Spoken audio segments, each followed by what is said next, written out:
Welcome to Cream, Eggs and Jam, a podcast for food nerds with show and tell by Elise and Scott Bagnell. We love to cook with cream, eggs and jam and learn from food people who give a damn. So join us each week for thoughts, tips and tricks with guests, recipes and more in the mix. Episode 4. Hello. Hi, Scotty. Hi, Elise. Hi, everyone. Thank you for joining Hi, everyone. Yes, welcome to Cream, Eggs and Jam episode 4. My name is Elise Pullbrook. And I am Scott Bagnell. Today I'm coming to you from Yagara country. And I am coming to you from Wurundjeri country. And we'd like to start this podcast acknowledging the traditional custodians of the land on which we're recording the podcast and pay our respects to elders past, present and emerging. We're about to do something fun. It's a little bit naughty, but it's probably not as naughty as what it would be if we were recording this at 9 o'clock in the morning. Let's be honest. It's 5:30 p.m. on a school night, but Yes. We're about to do it and it's going to be fun. It's cocktail hour. It is cocktail hour. Usually we record this really early in the morning. It's the evening, and I think we're going to be talking about drinks today. Oh, I think you're correct. Leisurely Bevies is the working title. Yes, leisurely alcoholic beverages, I think, even more specifically, because at no time during the planning of this podcast have we really considered beverages that aren't alcoholic. I know. It's on the to-do list. Maybe next week we should do like non-alcoholic beverages.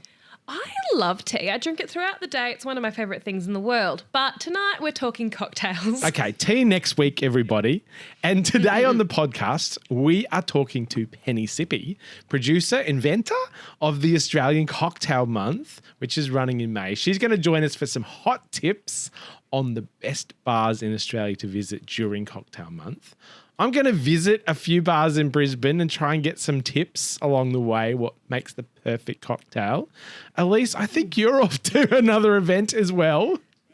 Well, I just got home from a festival at the Delatite Winery and there was a beautiful gin maker at the farmer's market on Sunday, and he shared with me a killer apple pie cocktail recipe. So that could just well and be my show and tell this week. Oh, giving it away early. I like this. Speaking of giving things away, we're giving things away. This is our first giveaway this week as well. We have some freebies, tickets to Australian Cocktail Month to give away. What are we making today? What's the cocktail? Well, I sent Scotty a message saying we should both make Bloody Marys because they're my favourite cocktail and we should make them live while we talk to each other and it can be an ASMR experience. Then I get this text message back from Scotty saying he doesn't like tomato juice. Soz. So we're not making Bloody Marys. They're actually my favourite cocktail, but... Are they? Oh, we could have made them. It's okay. It's okay. Okay. A close second would be a margarita. Ooh, yeah. I wouldn't even know if it's a second. Like I love a margarita, I love a Negroni, I love a Bloody Mary, and I love a martini with a really nice dry vermouth with a twist because, everything is better with a little bit of lemon. Obviously, I'm a stickler for a classic. However, of the other classics, I reckon a margarita is one of the best. That's my personal opinion. Yes. What do you think? Yes. No, look, maybe? I don't mind a margarita. I'm not a big fan of tequila. There are so many different grades of tequila. If you have a really nice tequila, they can be good. Okay. And okay. I'm usually a stickler for tradition, but I am going to mix it up today, and I'm going to do my version of a margarita. Cocktail aficionados, look away now because you're probably going to be mortified by my version of a margarita. What sort of version are you going to make? Well, I'll be using tequila, of course. I have quite the penchant for tequila, Scotty. Okay. I have a shaker, and I'm about to add ice. That's my first ingredient, Scotty. What's yours? I have no idea how we're going to do this on camera. This is going to be really interesting. Look, I'm not going to shake my margarita. Oh, that sounds really good. I have a bar glass and a spoon with some ice in it. Well, I've just put my ice in a shaker. We're already off to different starts. That's right. I'm going to stir my margarita. I'm not going to shake it. I am using a 1/3 of a cup measuring spoon today because I can't find the correct barman's implement anywhere in my drawers. All of the bartenders are going to be so disappointed. Well, I'm not a professional, but I love delicious things. That's the guarantee I'm going to provide. This is by no means, how you should do things in life, but I am going to tell you, using a 1/3 of a cup measuring spoon will end up with a delicious consequence in the end. All right. I have filled my cocktail shaker about 3/4 of the way up with the ice. Yes. I'm now adding a 1/3 of a cup of tequila. Now, and I'm using a beautiful golden tequila. Oh, that is good. It's not top shelf. This is just the Jose Cuervo Especial. I haven't pronounced that correctly at all. But it's their tequila made with blue agave, and it's not top shelf, it's not bottom shelf, somewhere in the middle, and it's nice and golden. So that's going into my shaker, a 1/3 of a cup of tequila. I'm going to go off the rails straight up with this. I'm not using tequila in my margarita. I have this beautiful Four Pillars rarest dry gin. What are you doing? This is made on bergamot. This is not a margarita. This is technically, I think the term for this is a margatini. So it's a margarita and a martini combined together. So it's inspired by a margarita. It's got the same basis. We're veering off the tequila train and we're onto the gin train. So I'm going to use 2 measures of this. Scotty, my next ingredient is another 1/3 of a cup of tequila. What? Is this just a jug of tequila? I don't know if you heard that little pour, but that was another 1/3 of a cup of tequila. So I love this. I've usually added 2/3 of a cup of tequila. I'm going off my own plan. All right. Okay, next. I believe. No. Shake it with the ice. Pour it in a cup. I'm not complaining. No. My real next ingredient is a 1/3 of a cup of triple sec. If you don't have triple sec, you could substitute it with Cointreau, a nice citrusy Cointreau. Oh, look at you with the Cointreau. Here's a Cointreau I've prepared earlier, so I'm going to use Cointreau in mine. 1 measure of Cointreau, so 2 parts of gin, 1 part Cointreau for me. My shaker's already too full. I've put too much ice in here. I'm going to take some out. My next ingredient, Scotty Bagnall, Yes. is a 1/3 of a cup of lime juice. Beautiful. I have this lovely little miniature beaker of lime juice that I have prepared earlier here. Oh, it's so cute. So I'm going to add my miniature beaker of lime juice to my bar glass. Ooh. And give it a stir. To counter your stirring, I am shaking today. And one of the reasons I am shaking is because I'm about to add fresh chopped coriander from my garden. Oh, yum. And when I shake love this up, it's going to bruise a little bit in the drink. Okay. So I have about a tablespoon of fresh chopped coriander. It's from my garden. It's delicious. If you don't like coriander, leave. Sorry. All right. I've got coriander all over my fingers. I'm going to wipe my fingers. So I've got tequila, triple sec, lime juice, coriander. I have more things to add. Are you done? Is that your cocktail? I am done. Like, here is my no. glass. I have my salted rim. I still like the salt in this, like the bergamot gin, the lime juice, the Cointreau. No sugar syrup. You can add sugar syrup. I like this like just nice and dry. Salted rim. I'm going to try and pour this in while talking and not pour it all over my desk. You're not allowed to take a sip until I'm ready too, because we have to cheers. Oh, yeah, okay. Holy moly. With the computer screen or something, I don't know. But we will. Okay, I've poured mine out. I am adding sugar syrup. I've got sugar syrup here, Ooh, and I've got yeah. a chili infused Ooh, sugar syrup. spicy. Okay. Yeah, I'm adding a whole third of a cup of my God. sugar syrup. How many Because- people does this drink serve? It'll be for Adam and I this evening. I don't know how many drinks, but I also have pink grapefruit juice. I'm not done what? yet because You're still I've got adding sugar more? syrup. I'm still adding more. Oh my I'm still adding God. more. So a third of a cup of the pink grapefruit. Yeah, here we go. And if I can fit it in, I'm going to do another third of a cup too. I'm going to do it. You know what? I'm going to be safe because I have some expensive equipment around and remove a little bit of ice.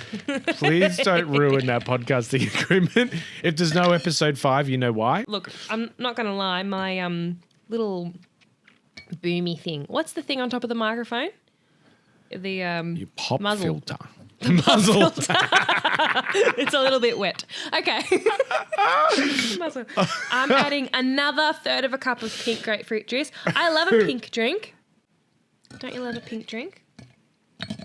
So I Just gonna squeezed. have some water while I'm waiting. Oh, good boy. Hydration's important. Rehide before you dehyde. Never heard that. You've not heard that? It's very important. Top tip for today. All right. Okay, are you I'm done? ready to shake. I'm ready to shake. I'll need to make I don't shake it all over my house. Yes, please make sure you've got a good seal on your shaker.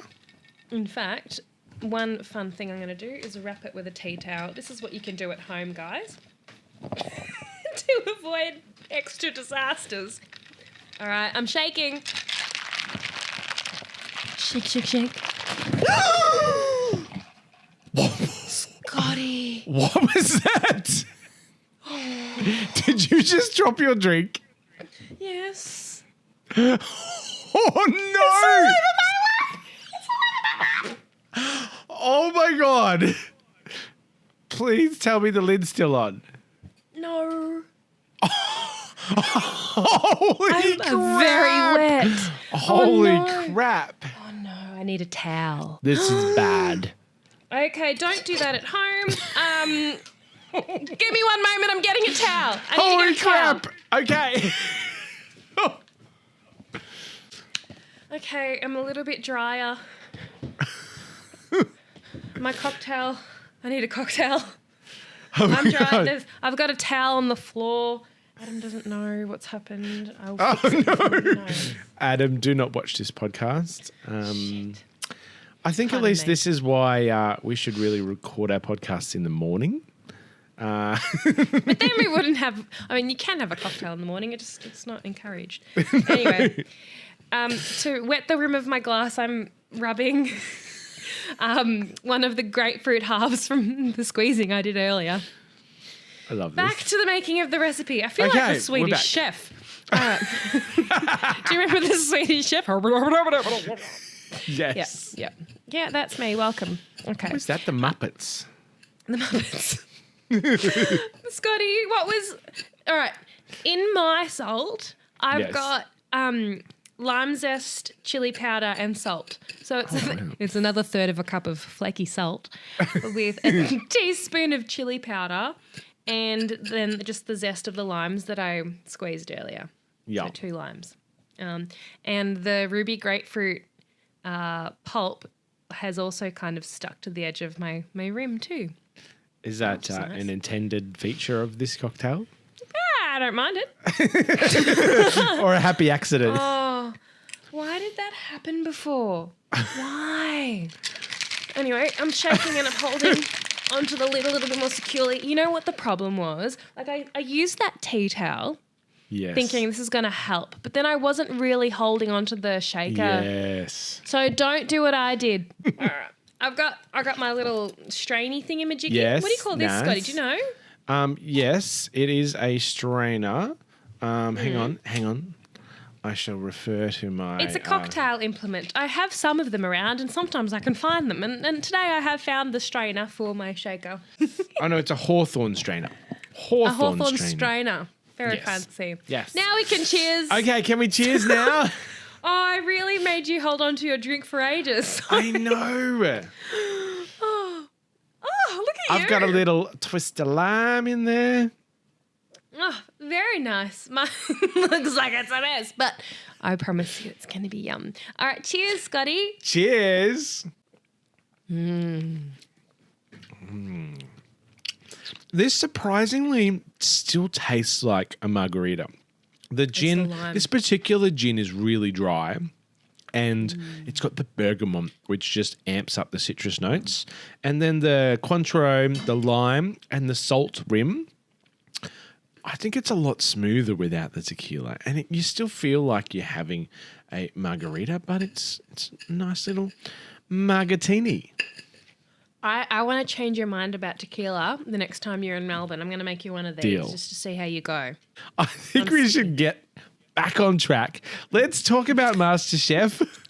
Let's talk about Sunday's episode. Did you watch it? Oh, yeah. God, no, I never watch it, Scotty. I feel this episode is fraught with errors. Yep. Okay, so I will describe the episode to you because it was actually a really interesting episode.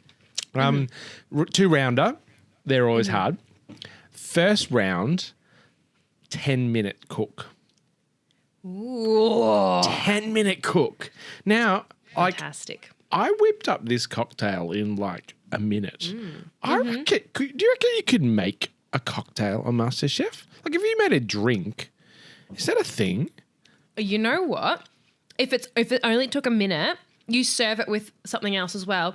Make a bloody ceviche and a margarita and your 10-minute cook is done. Yes. Did anyone do that? Because they would be my friend. No.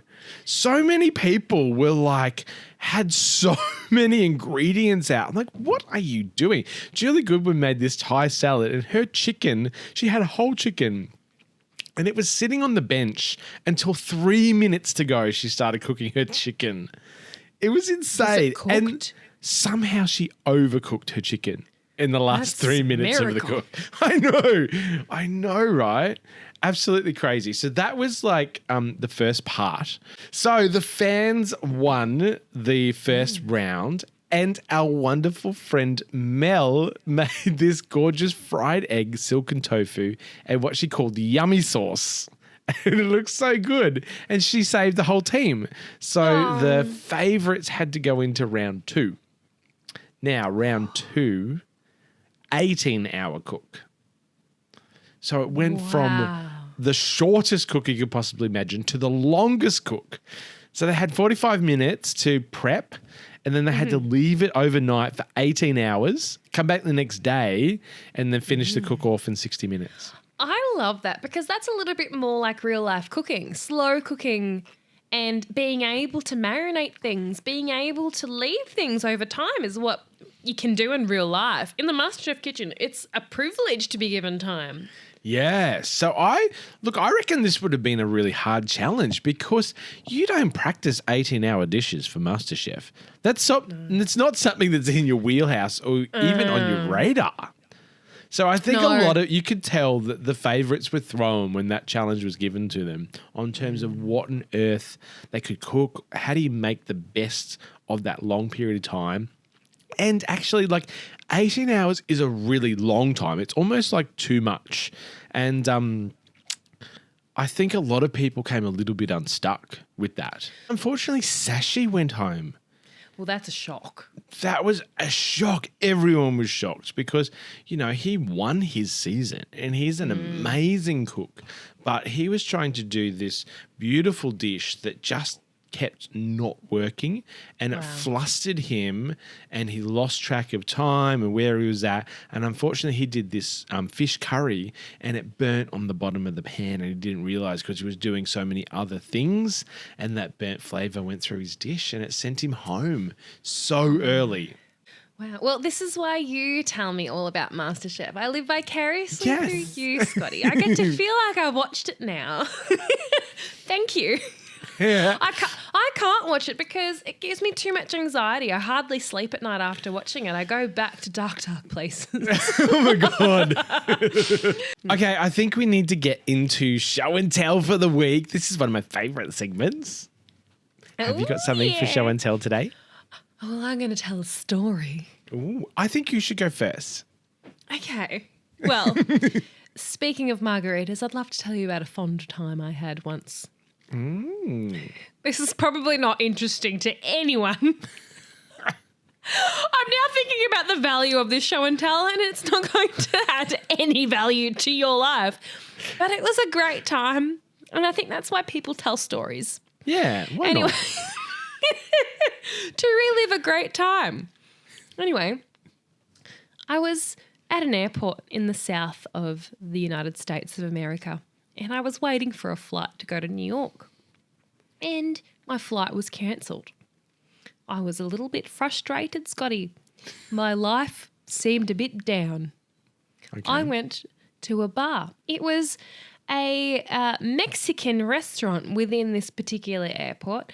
I believe it was like Charlton or something like that. I was in the south of the US. I'd spent a little bit of time in South Carolina, and it took a while to get to the airport. So the airport wasn't in South Carolina. This is a terrible story. I told you it would be.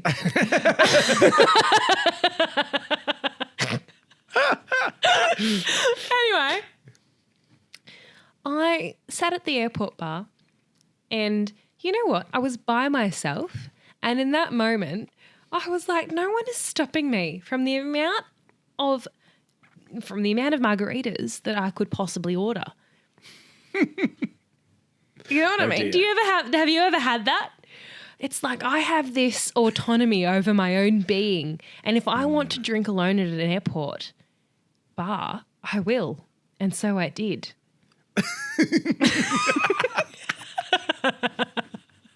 Anyway, I drank a few margaritas. And they were excellent.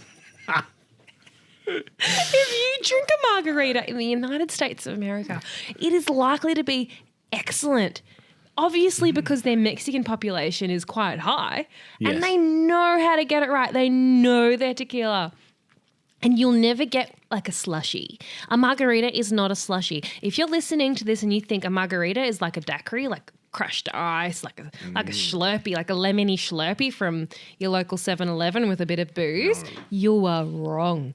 A margarita is a cocktail that is a firm, stiff drink, and it is at its best when made with a delicious tequila. And that day, I don't know how many beverages I drank, but I recall sending a photo to my dad. I connected to the airport Wi-Fi, and it just so happened that it was my Nana Helen's anniversary of her passing on that day, and I'd forgotten. I was away. But her middle name was Margarita. Oh, wow. There you go. Yeah. So she was with me. I love that. It's a totally random story, but yes, thank you for sharing that with us. That's my show and tell. No one has learned anything. No one has gained anything except a little bit of insight into Elise. But you know what, actually? You can take something away from this. Okay, I'm ready. Enjoy your life. Yes. Yeah. Do what makes you happy at the time. There are no rules. I mean, there are rules. There's law and order. But then when it comes to enjoying yourself with food and beverages, splurge a little every now and then. Do something that makes you happy. What's your show and tell, Scott Bagnall? My show and tell is, I haven't wrapped it up. It's not on brand. It's not in a box or anything, but it is a super cute little book that my niece brought home from the library. And can I tell you, I'm absolutely in love with this. Look at this book. The Cat Wants Custard. Oh, no. My niece is a massive Masterchef fan. And so she knows I like custard. And so she got this book and she knows I like cats. So like this is a book I needed when growing up. This is you like needed it. The perfect book ever. It is so amazing. I love the little illustrations. Look at this. I want custard. There's this little drawing in it. Custard. I love this book, but spoiler alert, the ending is so disappointing because the cat... No. The cat decides that they don't want custard. When they try the custard, they're like, that's not what I want. I want mashed potatoes. Well, that's a huge curveball. Why would you want mashed potatoes when you can have custard? I think the ending's wrong. Like the ending's wrong. I wonder if there's an equivalent for dogs. Like the dog wants... Custard. What does the dog want? Custard. Everyone wants custard. Okay. Very quick show and tell today. Very random show and tell today. You can tell we've both had a very busy week. So, I think maybe we might be a bit more prepared next week.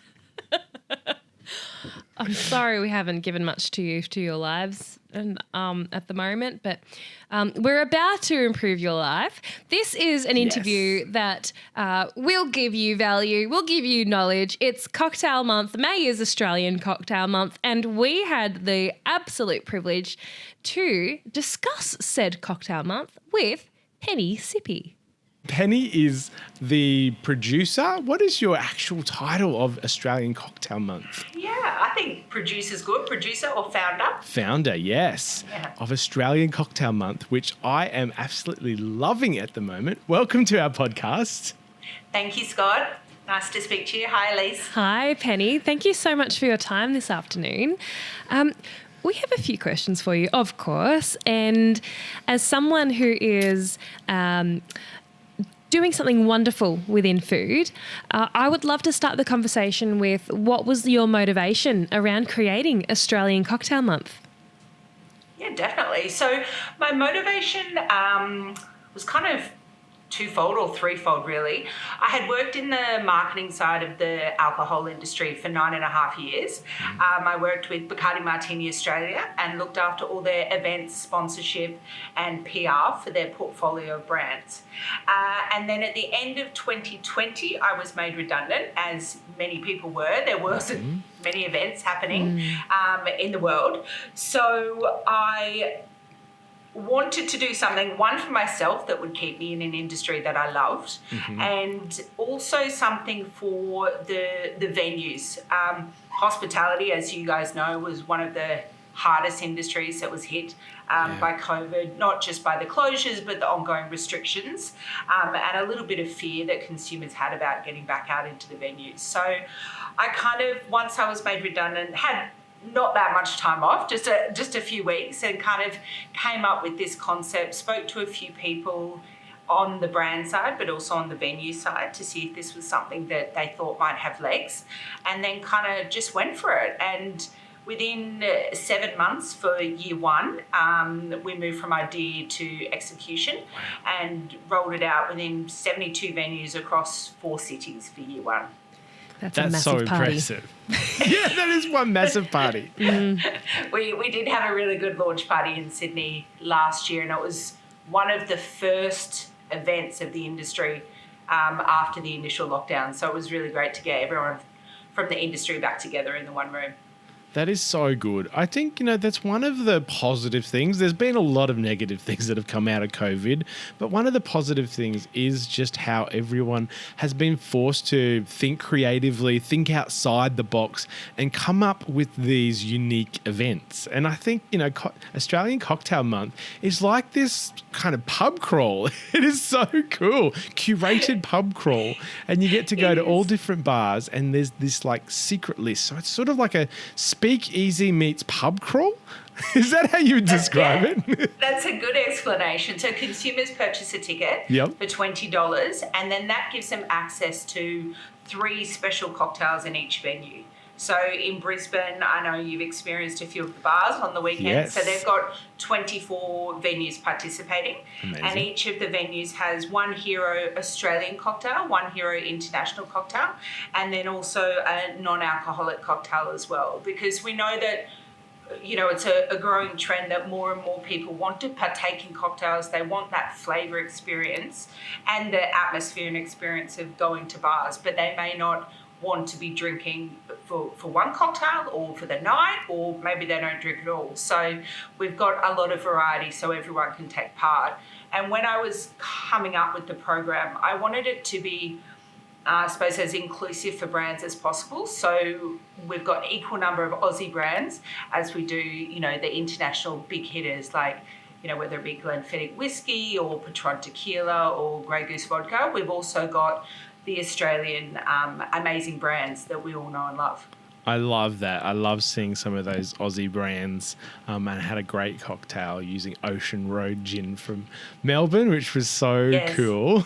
Yeah. No, it's a beautiful one. Delicious. How much quality control goes into, like, is there a vetting process for these cocktails? How many cocktails do you get to try? How passionate are you? I am very passionate. I strive for quality control everywhere. Perfect. Last year when we had the first event, I went around to every city because it was just 4, and went to all the bars for photography pre-event, so got to taste test them after the photos. And then this year we've expanded to another 8 cities. So we've still got Brisbane, Sydney, Adelaide and Melbourne, and then we've expanded to additional cities. So we've stretched as far as Darwin, right across to Perth, Hobart, Geelong, Newcastle, Gold Coast, Canberra. Wow. Amazing. So we went from 72 venues to 145 venues for this year. A lot of sampling. I will be honest, I haven't tried every cocktail, but I have got around to as many as I can. That's an incredible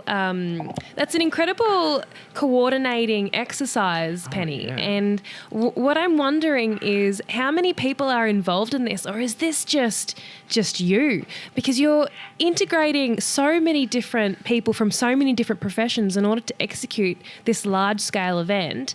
I suppose what you're doing really showcases the potential of the event space. And could you share with us a little bit of behind the scenes of the webs of individuals that might be involved in something like this?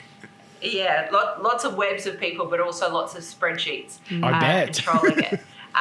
Bartenders are beautiful, creative people, sometimes not so good on timelines and getting stuff done. Oh, no. So there's a lot of follow-up and chasing, but I'm kind of used to that from my previous roles.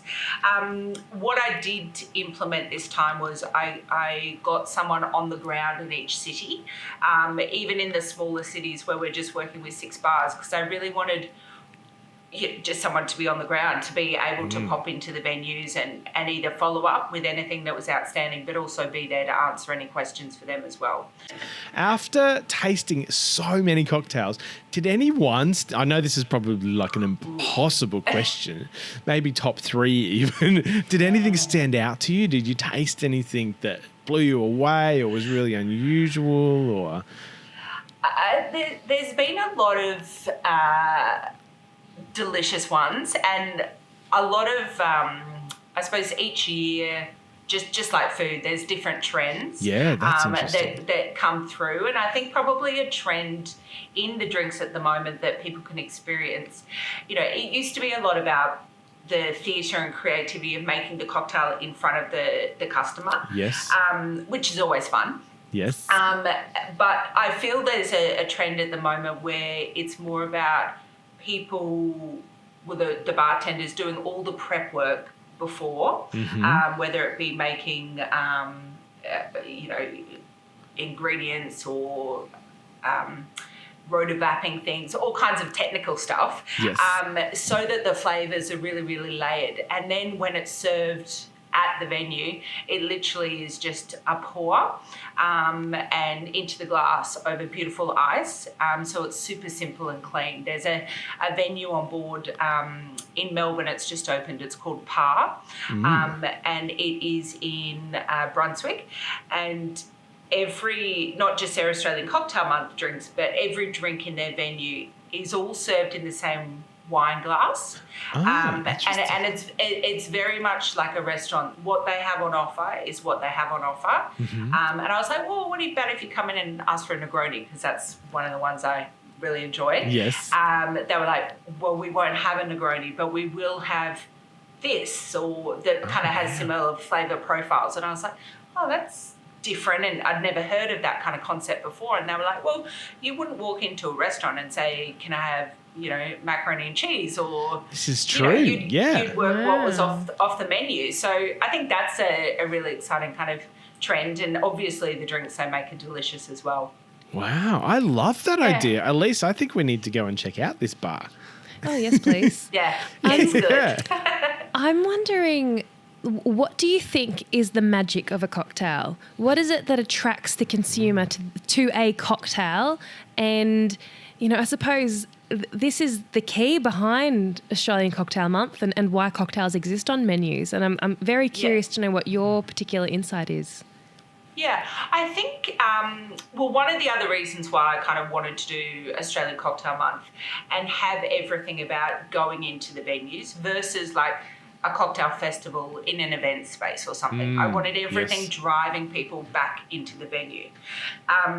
During lockdown and all the closures and restrictions, there were plenty of cocktail workshops or Friday night Zooms with your friends over a glass of wine and that kind of stuff, which was fun at the time because that's all we had access to. Yes. But getting back into a venue, and it's not just the cocktail, it's not just the liquid in the glass, it's also the glass, it's the ice, it's the temperature, it's the host welcoming you at the door, it's the music, it's all that kind of stuff that builds together and makes a wonderful experience. And I think kind of obviously with the drinks having alcohol, and even if they don't, that kind of experience all added together really creates great memories. And, you think of amazing times you've had with friends, they've often been, with cocktails or with alcohol involved, because it tends to like loosen everyone up a little bit. Yes. So everyone has a bit more of a good time. But I think that's what it's all about. And then in regards to, I suppose, the actual what's in the glass, for me, a great cocktail is all about balance, just like you guys would understand a great dish. And I always like cocktails that there's familiar flavours in there, but there's also something that's a little bit like, what is that? Or I haven't had that combination before, or something like that. So and the bartenders are so creative. They're always coming up with new concepts, whether it be in regards to flavour or how things are served or that kind of stuff. It blows me away all the time. Oh, their wealth of knowledge is incredible. I was speaking to one of the bartenders at Costa, and he reckons he had 400 cocktail recipes in his head. I know. That he could just do. If you walked up to him, he could just rattle one off.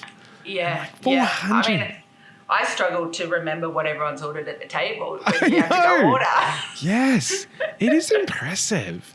Yeah. No, they've got great skills, and even the trainings that the sommeliers go through for the wine education and stuff, it just blows my mind. Yeah. Is there like a sommelier version of someone that makes cocktails? That needs to be a thing, I think.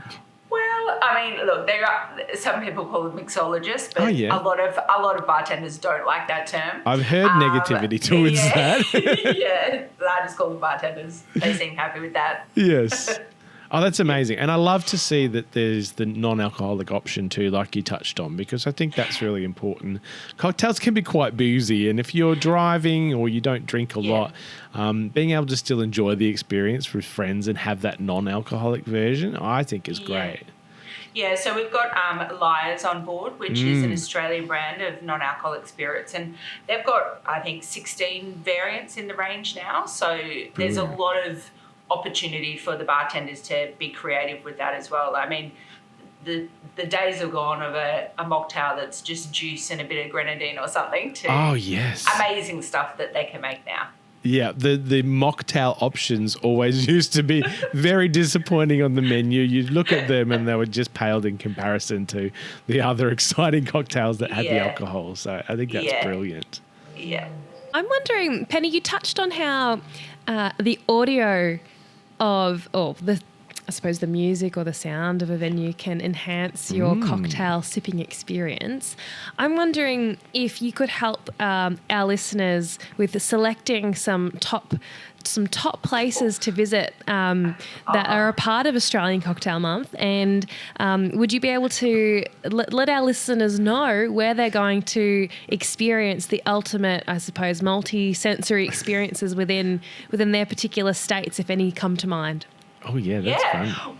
Well, that's a good question. At first, I thought you were going to ask me for my cocktail listening music, and I was like, oh gosh. Oh, yeah. Playlist. Oh, yeah. And anything Fleetwood Mac, I'd be up for that. Oh, yeah, nice. But in regards to venues, so in Brisbane, a new venue, I'm not sure if you've been yet, Scott, is called Frogs Hollow. No, I need to check it out. And that's amazing. That's on Charlotte Street in the city. And I know that they've got different playlists for different times throughout the evening. So, you know, starts off quite, I suppose, calm and gets more debaucherous as the evening does. So that would be one of my picks for Brisbane. Savile Row in Brisbane is also amazing. Yes, they often have live DJs, so that's pretty fab. And then a new one in Brisbane is called Queens, which is in the Valley as well, and they have DJs and like drag performances as well. So that's amazing. And, oh my God, I love it. Their cocktails are super fun as well, especially the 3 that they've created for Cocktail Month. So that would do you for Brisbane. In Sydney, there's a venue called Baby Sammy, which is in Harrington Street in the Rocks. I was actually there last night, and that's super fun. They not only do they have great music, but the bartenders often have little dance routines that they'll roll out during the night to I love that. Like the tequila song, and they'll all do a little routine and play the bar spoons on the bottles behind the bar. So that's pretty amazing. If you're in Sydney, that's a must do. And in Melbourne, there's a new one that's opened up called Caretaker's Cottage, which its kind of tagline is Melbourne's smallest pub, and they've got the most impressive speaker system that's just been installed, and they've also got a DJ set up behind the bar with lots of vinyl records. So that's a pretty amazing one as well. So they're kind of like my must-do visits kind of off the top of my head at the moment. Very exciting. I absolutely love that. I think, you touched on it, that the experience of a venue is so important. And we've done the COVID thing. We've done the wine over Zoom. I agree. And people are now craving that, personal connection, but also that experience. And there's so much that goes into a great bar experience, from the music to the customer service, the staff, everything is so important. And, bartenders and hospitality professionals in general, they love serving people. They love providing that service. So they've been craving it for the last couple of years. So there's nothing they want more than, a line out the door of people wanting to come into their venues. Beautiful. That's incredible. You have been amazing to speak to today. We really appreciate your time. I'm sure you're very busy because we're like right in the middle of cocktail month of May. Yes. So we really thank you for your time. It's been great to talk to you today. Thank you, Scott. Thanks, Elise. So if people want to participate, all they have to do is grab a ticket from Australian Cocktail Month, $20 plus booking fee, and then that gives you access to, as I said, these 3 special cocktails in each venue. And instead of paying, $24 or so for a cocktail, they can get them for $14, and then the non-alcoholic ones for $10. So it's a great offer for the consumers to come in, and thank you to all the brands that have supported the industry. And as I said, the bartenders are excited and can't wait to host everyone for not just the next couple of weeks, but for a long, long time ahead. I absolutely love it. I'm coming down to Melbourne in a couple of weeks. So Elise. Yep. Oh, a couple of weeks, couple of days, actually. Yeah. I'm buying a new frock. We're hitting the town. We're hitting the town. Perfect. Thank you so much. We'll talk to you soon. Okay. Thanks, guys. Thanks, Penny. Bye. Penny is absolutely fantastic. I love a person who can coordinate so many professionals in such a way that really allows for a celebration, of things worth celebrating, like local cocktails, local bars, people who are dedicated to fun. I want her job. And I kind of like rode on her coattails a bit, I think, this week because I went and visited some of the bars that are part of Cocktail Month this May. And I spoke to some incredible bartenders to get their hot tips on what makes the perfect cocktail and the cocktail inspiration that they found for their signature cocktail on the Cocktail Month list. So let's have a listen. Hopefully we might learn something. I certainly did. It was a great experience. I'm playing. This is Mr. Badger's in Brisbane and Woolloongabba. And this tram behind me is a replica of the original tram designed by Mr. Badger's. And as Woolloongabba's the end of the line in Brisbane, I think this is a pretty fitting tribute to an amazing engineer and designer that's designed this tram. It's super cool. Hello, Scott. Thank you. Welcome to Mr. Badger's. I'm excited to be here. You have created an amazing cocktail for Australian Cocktail Week. Do you want to tell me about it? Sure. So, our first cocktail we call the Tricky Hickey. Love it. We were very fortunate enough to be given the Hickson Road Gin, Yep. which is made right here in Australia, in New South Wales, with the Hickson House Distillery. Here at Mr. Badger's, we have a really funky Italian deli influence. One of the things that I was trying to use as inspiration was an Italian spritz.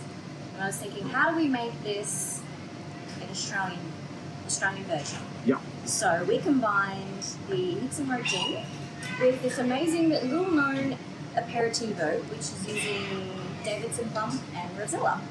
This stuff is incredible. So whenever anyone thinks about a spritz, we think something crisp, refreshing, Yes. a little bit bitter, obviously Campari or Select, which is the original Venetian spritz.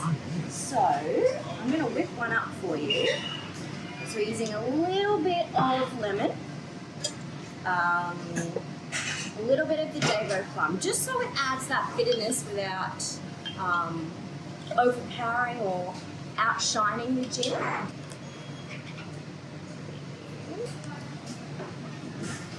Some of the ingredients are a little bit tart. You want to add a little bit of sugar, soda, nice hot.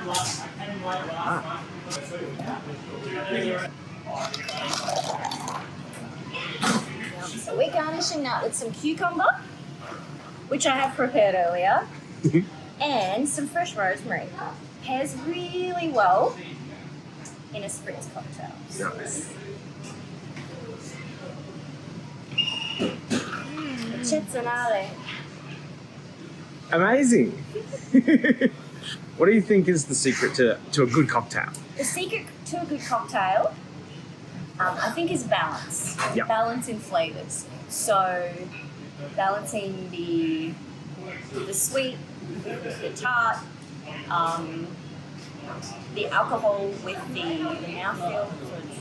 You want something that is beautiful and smooth and easy to drink. I love it.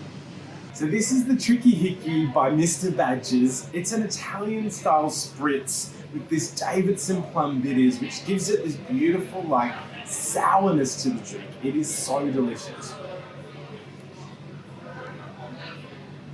I think you would really like that cocktail. It's an Italian spritz, and that Davidson plum bitters was so good because Davidson plum has that, sourness to it. Yum. I love bitters. And there's so much in the world of bitters that maybe not a lot of people know about, but there's, of course, that traditional Angostura bitters that would belong in lemon lime and bitters. But if you look outside the box a little, you will find that there is a lot more to it. And if you have a couple of other varieties of bitters in your liquor cabinet, you have the world at your feet. Scotty, what other varieties of bitters do you have at home? I'm just wondering because this is a fun game to play. Oh, it is, isn't it? Look, I've started collecting bitters, but I don't have an awful lot. I've got the standard bitters. I've got a bitter orange bitters, which is really good. a cacao chocolate bitters. Oh, So good. That is really yummy. I'm not an expert when it comes to alcohol, of course, so that's full disclosure, but I am an enthusiast. And I will say I that love this. from my understanding, bitters adds herbal notes. It adds yes. a little bit of complexity to enhance flavour, a little bit of concentrated flavour. Yes. That's my understanding. One of the things I love about being an interior designer is the storytelling aspect that you get to explore from a really good design concept. And this one was super cute because it was based on this tram. They've got like a full replica tram in the middle of the restaurant that you can sit in and you can have your lunch or your dinner. And it's based on the first tram that Mr. Badgers designed and when they brought trams to Brisbane. So there is this gorgeous little storytelling. There was Mr. Badgers up on the wall behind me as I was recording, and it's just super cute. I think it just adds another level of experience, that it's not just a bar.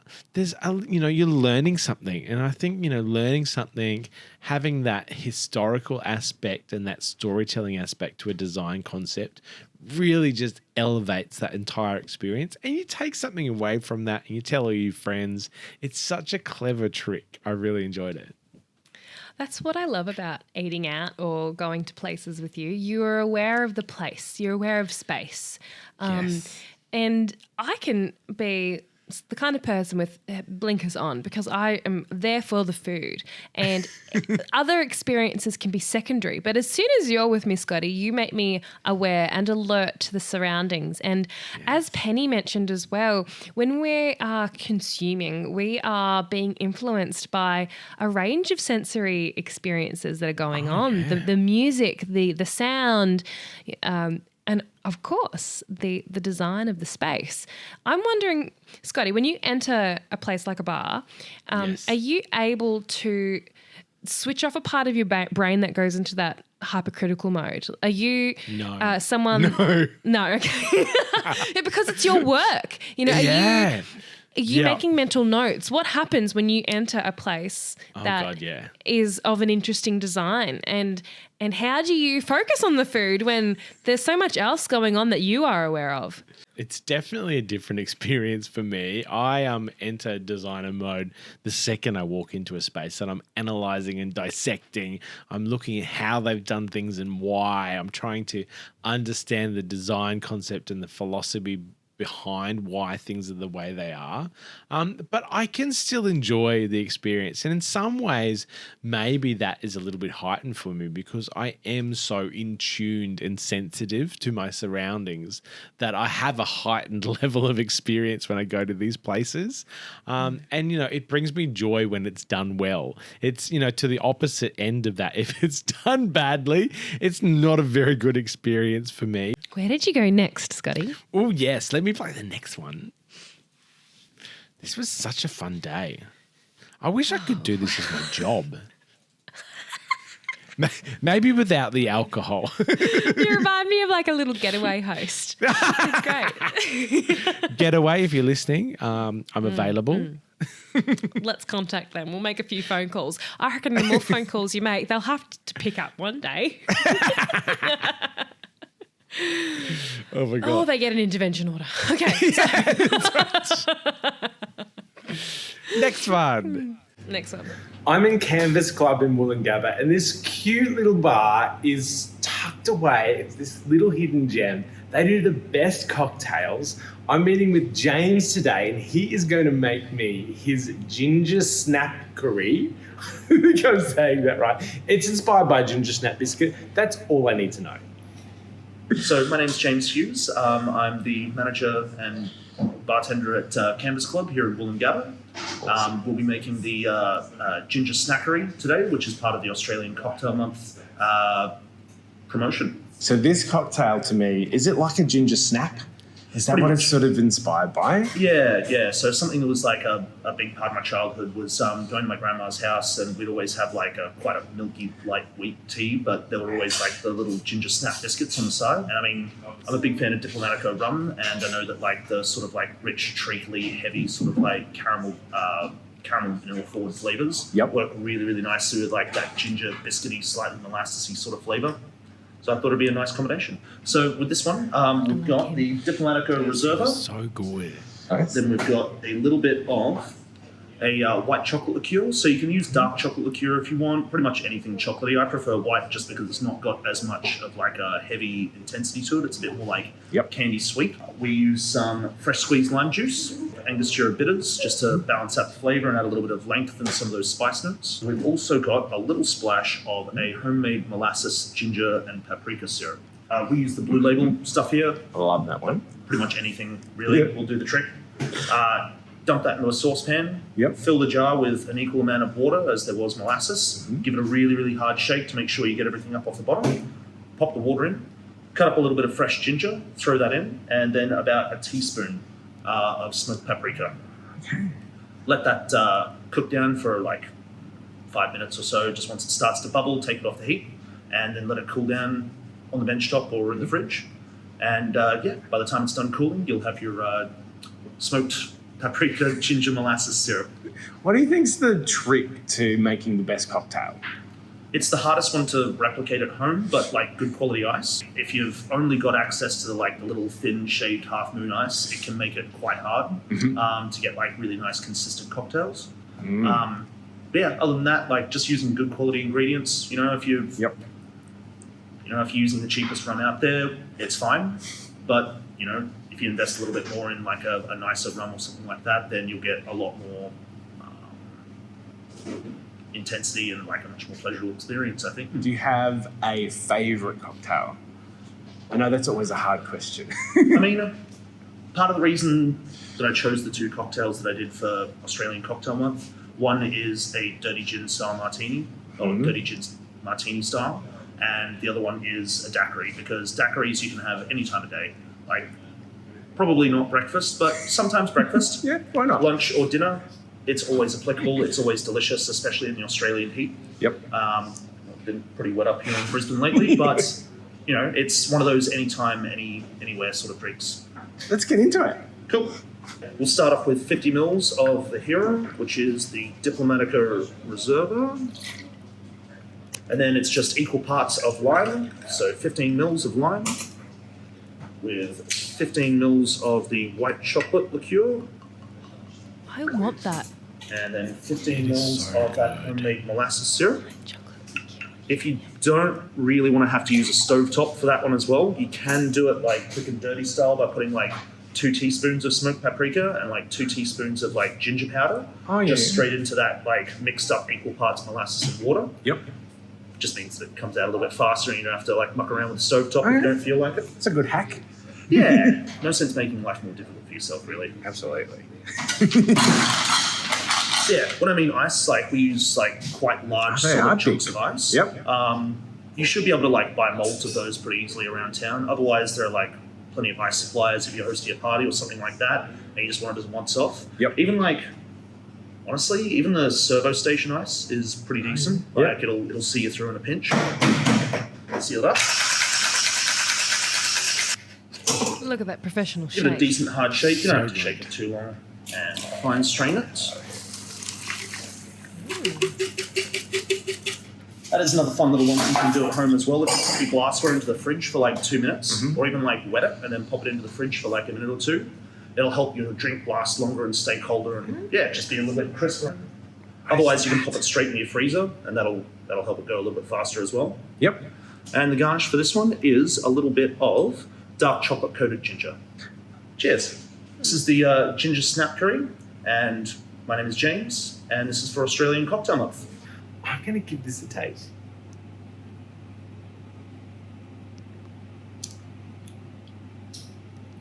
It is really good. It was so good, Elise. I'm a big fan of ginger snap biscuits. And this is like, this really made me think, like, bartenders are like chefs, like the ingredients and the flavors and the profiles that they're working with. There is such a trend at the moment on doing all these amazing sugar syrups. And I think that just adds this other level of complexity to a drink. This like black treacle, ginger and smoked paprika sugar syrup. was wild with the rum and the white chocolate liqueur. Holy moly. It really did taste like a ginger snap biscuit. I wouldn't have ever thought to put smoked paprika. It's such a random ingredient. But what role do you think it played? Oh, look, I was really happy, and I spoke to James about this. When he said smoked paprika, I was worried because it can be a really overpowering flavour and it can take over anything. It was done so subtly that it was just there, and it just brought this pepper element to it, which you get in a ginger snap, like all the different spices in a ginger snap. I wouldn't be surprised if there was pepper as a spice in ginger snap. And a lot of gingerbread biscuit recipes use pepper as part of their spice mix.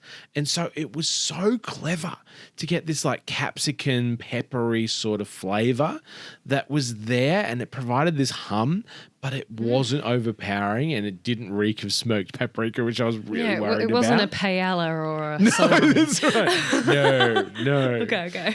But it was so good. And I loved how passionate James was about ice.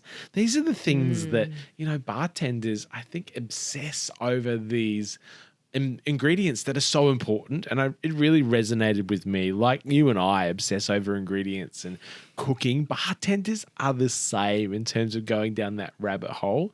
And ice, I know I've spoken to a number of bartenders, and ice is something that a lot of bartenders are really pedantic about. You never think about it at home. You just have your ice cube tray in the fridge, you just whack it in.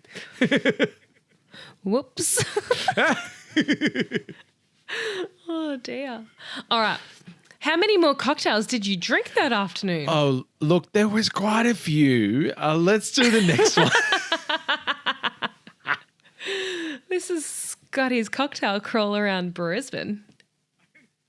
I'm in Electric Avenue deer in head Wollongabba, Brisbane, and this place is super fun. It is such a rabbit warren. There's so much to look at here. There's even a little speakeasy upstairs, which is definitely worth checking out. This is the little speakeasy, Mrs. J Rabbit's. It's hidden in this little wardrobe. I get a sneak through. It's in a cupboard. And look at that. I'm going to try one of the signature cocktails on the Australian Cocktail Month menu. Will is here and he's going to show me his Shanghai Noon. I can't wait to give it a go. My name is Will Morns. I'm here bar manager of Electric Avenue, which we find ourselves in Wollongabba. Here to make you the Shanghai Noon. I was given Peddler's Gin Co. So it's a new gin based out of Shanghai, which I find to be quite nice. Piggybacking off the sort of cultural heritage of the ports there, having a massive English influence, and then also wanting to do their own twist on things. So they've gone ahead and pretty much made English style gin, but sourcing all the botanicals around the area of Shanghai. So like authentic Oriental botanicals. Gives it a very strong herbal front, and what I did with that was decide to throw some jasmine green tea in there. Yes. And instead of straying from the silk path, just stay on the short and narrow. And I'm a big fan of simple drinks, so I never go too extreme with anything I do. And I figured as we come into winter, we'd need something like nice, easy, simple, but still has its own merit. And so I just went with the fizz. Yep. Good old classic fizz, can't go too wrong. So I go for a good double of the Shanghai gin, so the Peddler's Gin, just nice, easy specs. But the hard part was balancing the syrup that I made, which was from a loose leaf jasmine green tea. So the way I went about making that was making a very, very strong cup of tea.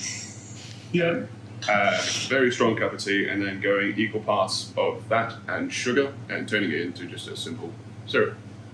Nice, easy to replicate, but it still preserves all of the flavors of the tea, just with a good sweetness. And the next hard part was, well, the citrus, because you can't just go classic 30ml specs for this particular drink, as the jasmine gets lost and the citrus just cuts through everything. So I decided to go at the opposite end of the spectrum and do pretty much a whole shot of the syrup, which sounds a bit excessive for sugar, and only 15 mils of the lemon juice, which we freshly squeezed, which turned out to be a good idea. But no, it's just simple fizz. So reverse shake, you can shake it how you want, be it reverse it, wet and dry, or dry and wet. Yep. I'm just going to go dry than wet because it's what I was taught. Yep. Do you get a bit of foam by doing it that way? Yes. So what this does is it goes ahead and introduces the egg whites to the citric acid of the lemon juice. And the vigorous shaking goes ahead and it emulsifies the egg whites. So if you're familiar with meringues, that is how they go ahead and create meringues. So you just get a heap of egg whites and a good load of sugar as well. And they just vigorously beat it for a very long time. Until it comes out like very light, fluffy, like almost a mousse. And then you go ahead and add your ice, and that seeks to further emulsify because it's a rough component agitating all the egg whites and the liquids, while also going ahead and diluting. So I find it's best to get the soda water in first. That way you can just go ahead and add the cocktail on top of it. Give it a quick stir to combine, rather than having to go ahead and wait as the foam sets. And this is the Shanghai Noon for Australian cocktail one. What do you think makes, what's the secret to a great cocktail? Well, ignoring all the technical sides of things like ice and shaking, quality of spirits, freshness of juice, so on and so forth, just having a bit of care. Yep. Depends who you make it for and what you're making for them, but having a bit of care makes all the difference. Do you have a favourite cocktail? I would have to say the Corpse Reviver No. 2. It's the first cocktail I properly learned how to make, and it's everything to a T that I enjoy. What is it? I haven't had one of these. Corpse Reviver. Yeah. Sounds epic. It's pretty nice. It's an old one, but it's equal parts gin, Lillet Blanc, lemon juice, and like a dry curacao liqueur, or a triple sec if you don't have access to that. Shaken, double strained into a coupe with a lemon twist and a small bar spoon of absinthe floated on top. Nice, zesty, refreshing, very tasty. With a kick of absinthe. Yeah. This is the Shanghai Noon cocktail, which is part of Australian Cocktail Month. And Will has done an awesome job on this. I love the green jasmine tea in this traditional sour. It's a great balance of sweet, sour, and that jasmine tea is really forward, which is what you want. Absolutely love it. It's super refreshing and delicious. My favourite part about that was the little speakeasy in the cupboard. I know. It is the coolest little bar. I've gone to a birthday function there, and it's the funnest thing because it's just tucked away. You don't even know it's there. To people that don't know what the word speakeasy refers to, how do we define that, Scotty? Oh gosh. Oh, I need to do my research. So this is going to be off the cuff, but speakeasy goes back to the Prohibition days when alcohol was illegal and it was illegal to drink. And so speakeasies were these bars that were hidden away from the police and authorities that still allowed the bar scene to exist. And quite often they would be through random places. Like you'd go through a hairdresser and there'd be a door and you'd do a secret knock and you'd get through and the bar would be hidden away behind that. I don't know where the term speakeasy came from. I'd love to look that up to understand the name, but that's what a speakeasy is. It comes from those Prohibition days. Amazing. You are a wealth of knowledge, Scotty Bagnall. All right. Where else did you drink the other day, Scotty? Look, this is the last one. And I need to show you this one because I have gone down this rabbit hole this week trying to replicate how this cocktail was made. It's still a work in process. I haven't nailed it yet, but, stay tuned. Okay. This was very cool. Hello guys, my name is Guilherme. I'm here at Costa and we're gonna try the Ocean Blue with the Great Ocean Gin and inspired by the ocean in the coast of Melbourne. It's a really nice and refreshing cocktail for tonight. What is good about this cocktail, guys? It is well balanced, which is a nice trick for a cocktail. Really nice, well balanced between citrus and sugar and sweet.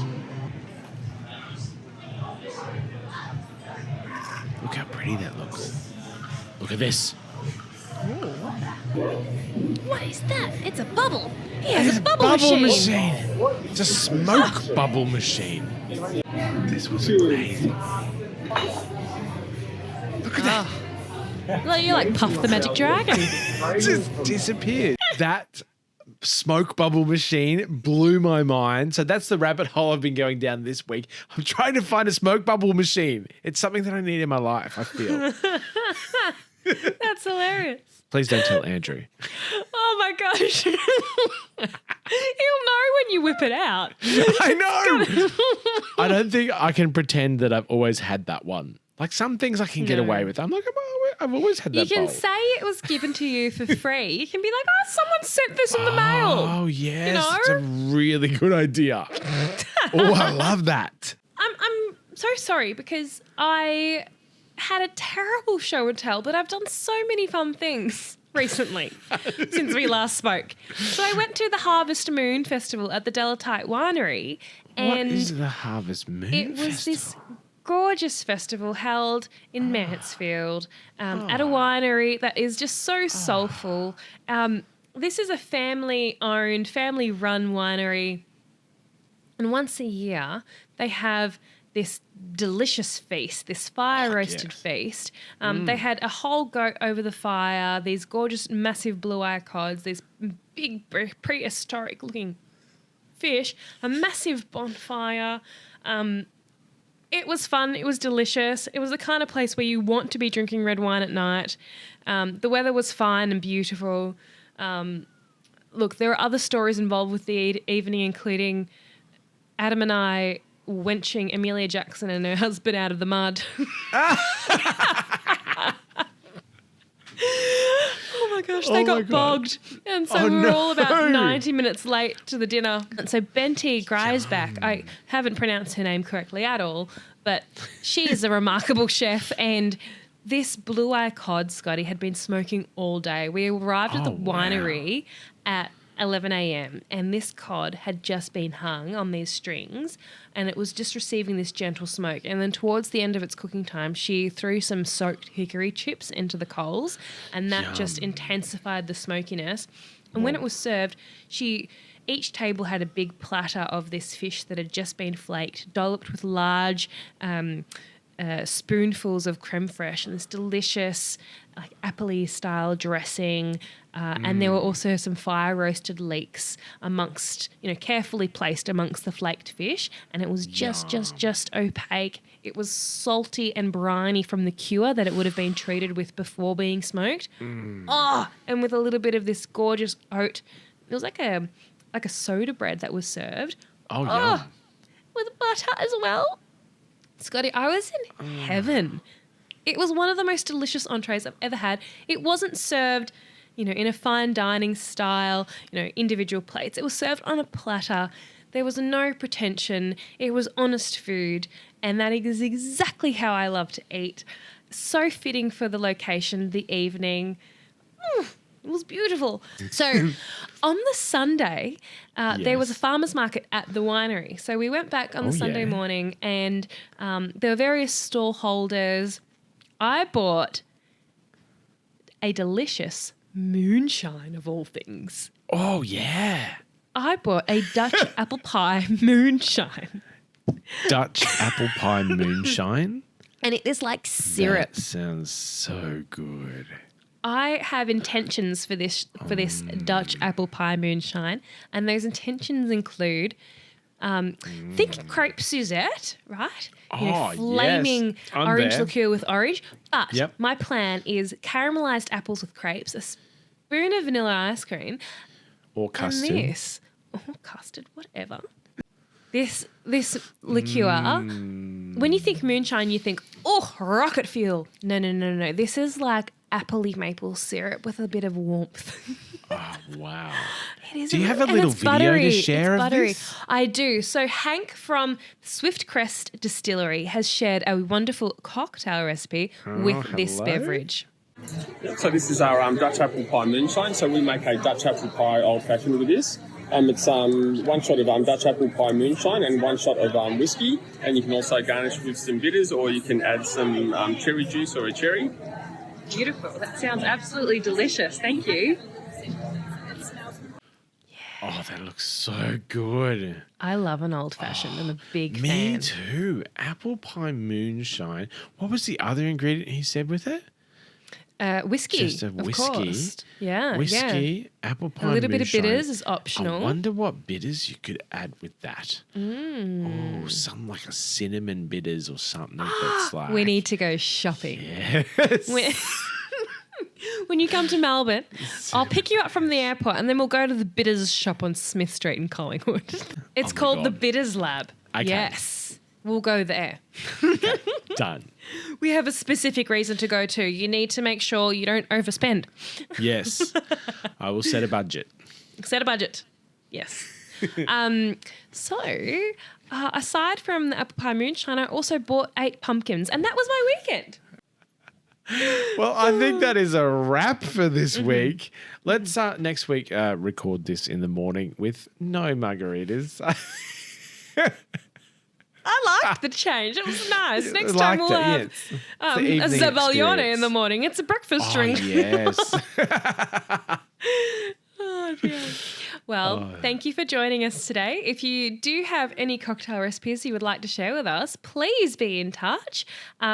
We, of course, have the giveaway. Please follow us on Instagram and you will see what that giveaway competition actually entails. We still work it haven't out. come up with how to enter and how to win. But by the time this podcast is finally produced and edited, we will have come have to a a decision. Oh my God, I love it. Please subscribe to our YouTube channel for the visual experience, or you can find us on all major podcast channels. You've been listening to Cream, Eggs and Jam. I'm Elise Pulbrook and you can find me on Instagram at Elise_foodperson. And I'm Scott Bagnall, and you can find me on Instagram at @SSBagnall. If you'd like to send us your show and tell, you can email us, scottyanddelise@gmail.com. Or if you'd like the visual experience of this podcast, you can find us on YouTube at Cream, Eggs and Jam. Have a great day. Happy baking!